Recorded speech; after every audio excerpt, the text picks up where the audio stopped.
From the street, she looks secure. A small British house, curtains in the window, front steps swept, maybe a plant by the door that has survived more winters than some boilers do. The mortgage was paid off years ago, and anyone walking past would probably think she'll be all right. But inside, at the kitchen table, the picture is different. There is a council tax bill beside the teacup, an energy statement folded under a pair of glasses, a note from the plumber, a home insurance renewal she has not opened properly yet, because some envelopes have a way of making the whole room feel heavier.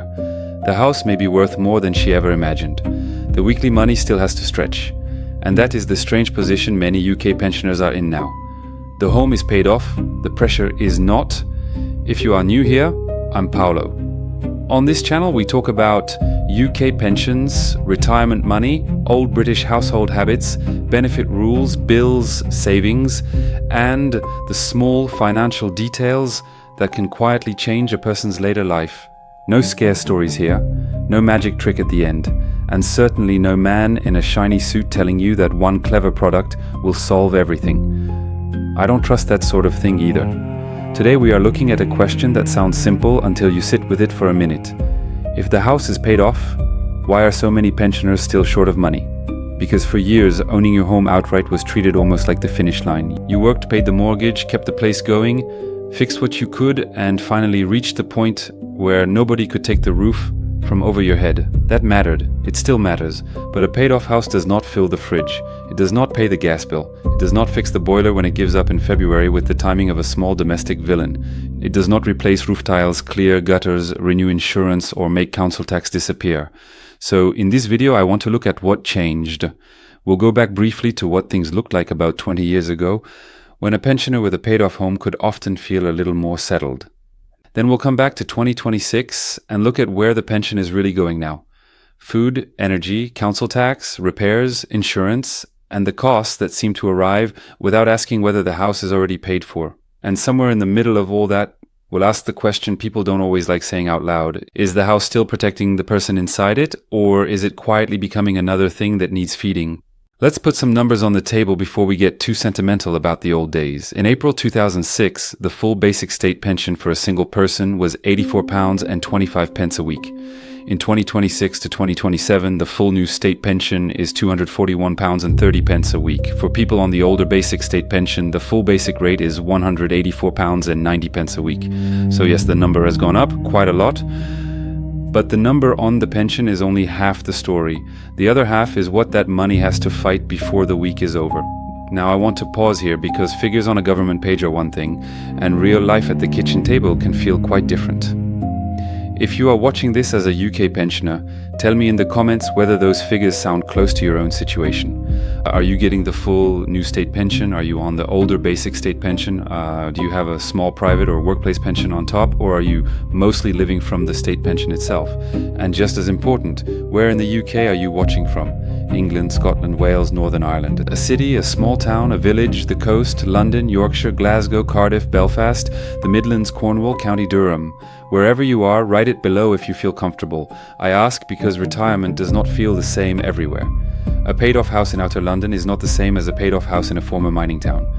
Heating an old stone house in Scotland is not the same as heating a small terrace in Kent. Council tax, transport, food prices, repair costs, and local support can feel very different depending on where you live. So when I research these videos, your comments genuinely help me understand what pensioners are living with now. The official figures give us the starting point. Your stories show what those figures actually have to fight. And that brings us back to the paid-off home. 20 years ago, if a pensioner had no mortgage and no rent, that could still give the household a strong kind of protection. It did not make life easy. Plenty of people were careful. Plenty still went without things. But removing the mortgage or rent from the month changed the shape of the week. The old dream was not wrong. It just belonged to a world where the house did not have quite so many other ways to ask for money. Think about a pensioner in 2006 with a paid-off home. They might still have worried about heating. They might still have watched the supermarket total carefully. They might still have kept an old folder of bills in a drawer and muttered at the electricity company, which is a British tradition older than some parish churches. But the household felt easier to read. A bill came in. A payment went out. The house needed something, but not always at the speed or price people see now. There were fewer subscriptions, Fewer online accounts, fewer automatic renewals, fewer companies gently changing a price while hoping nobody had the energy to question it. And many older people still had more physical habits around money: a checkbook, a paper bill, a post office counter, a bank branch, a local tradesman whose face you knew. None of that made life perfect, but it gave people moments to notice. Today, a pensioner can sit in a paid-off home and still feel as if the pension has already been spoken for by Tuesday. Energy takes a bite, food takes another, council tax arrives whether the mortgage is gone or not, insurance renews, water charges continue, the phone and broadband package may be more expensive than it needs to be. The boiler waits until the coldest week of the year, because apparently boilers have a flair for theatre. Then there is the house itself, a damp patch, a loose roof tile, a gutter that needs clearing, a window that should have been replaced 3 winters ago, a garden that used to be a pleasure and now feels like unpaid labor with mud attached. This is the part people outside the house often miss. They see ownership, they do not see upkeep. A paid-off home can be a blessing and still be expensive to live inside. That is where many pensioners get caught emotionally. They feel they should be fine. Family may think they are fine. Neighbors may assume they are fine. Even the pensioner may say, well, at least I own the place, while quietly moving money from one small pot to another. And sometimes that sentence helps, sometimes it hides the problem. Because the real question is not only what the house is worth, it is what the house costs to keep. There was a comment under a retirement video that stayed with me. A man said, "You can't eat bricks." Now, I would not have put it quite that bluntly. You know me, I like to walk around the sentence once before knocking on the door. But the point was hard to ignore. A person can own a valuable house and still have very little spare money.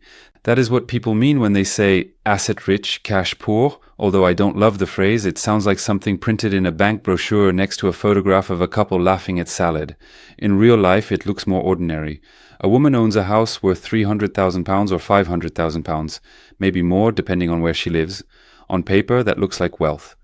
At the kitchen table, she is looking at the weekly pension, a small works pension, food prices, heating, insurance, council tax, and a repair quote from a plumber who has written a number that seems to have wandered in from a different economy. That is not comfort. That is pressure wearing a good coat. And food matters here.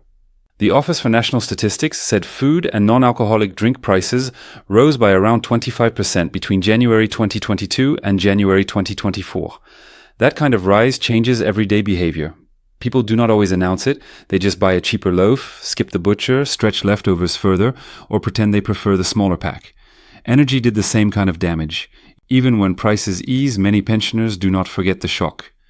Once you have sat in a room wondering what another hour of heating costs, the habit stays in the bones.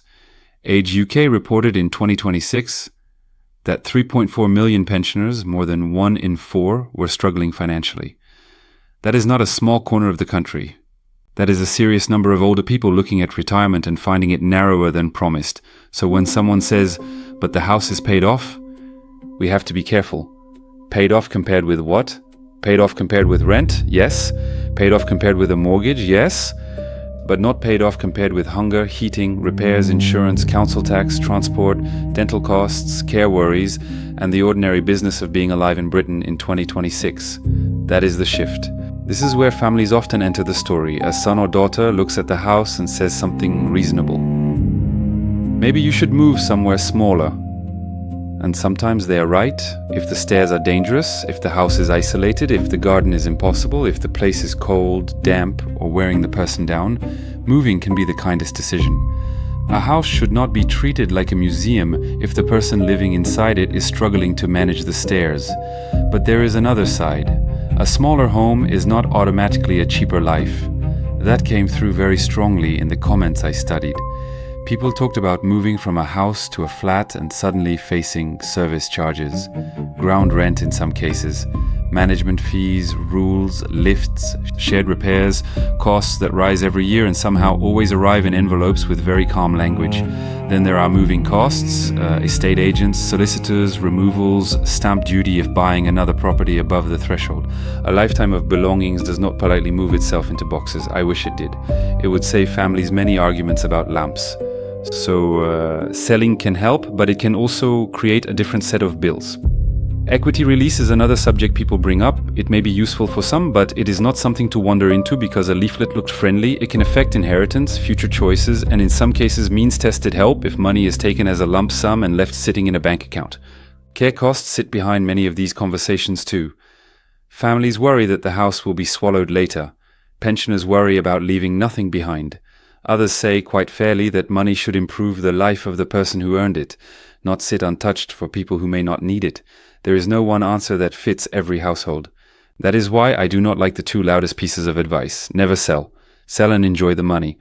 Both can be wise, both can be foolish. It depends on the person, the house, the health, the income, the family, and the real costs, not the neat version people imagine on a Sunday afternoon. The mature answer is slower. Before any big decision, make the house tell the truth. So what does that mean in practice? It means you do not measure retirement security by the house alone. You measure it by the weekly money. Take the house to the kitchen table, not literally of course, unless you have very strong relatives and a worrying disregard for walls. Put the numbers where you can see them, what comes in each week, state pension, private pension, workplace pension, any savings interest, any regular help, then look at what leaves. Council tax, energy, water, insurance, food, phone, broadband, transport, prescriptions if they apply, dental costs, repairs, service charges if you have them, anything regular that has become part of the month without being properly invited. Then ask the question that matters. Is this house protecting me, or is it quietly taking more from retirement than I realized? If you are a homeowner, do not assume you cannot get help.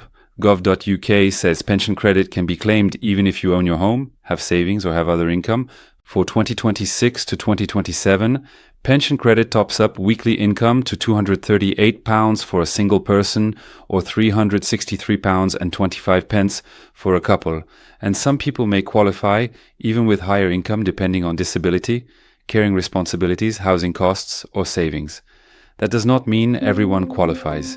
It means do not reject yourself before the rules have even looked at you. Council tax reduction may also be worth checking through your local council.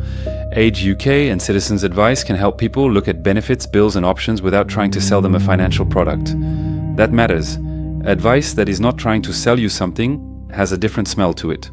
A cleaner one. And if you are thinking about downsizing, equity release or a major move, get proper advice first.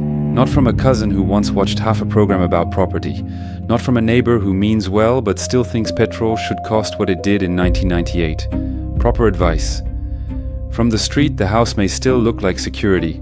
And maybe it is, but the kitchen table deserves a vote too. A paid-off home is a wonderful thing. It represents work, sacrifice, luck in some cases, timing in others, and years of keeping going when easier choices would have been tempting.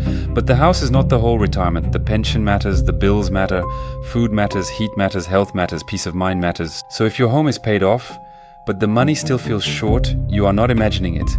Something has changed around you. Before you blame yourself, check the numbers. Before you sell, understand the costs. Before you stay, understand what the house is asking from you. And before you assume there is no help because you own your home, check properly. If this video helped, consider subscribing. This channel is about making retirement money plain, especially for people who did the sensible things and still find the system harder than it should be. Before you go, tell me in the comments, is your home paid off? And does it still feel like freedom? And where in the UK are you watching from?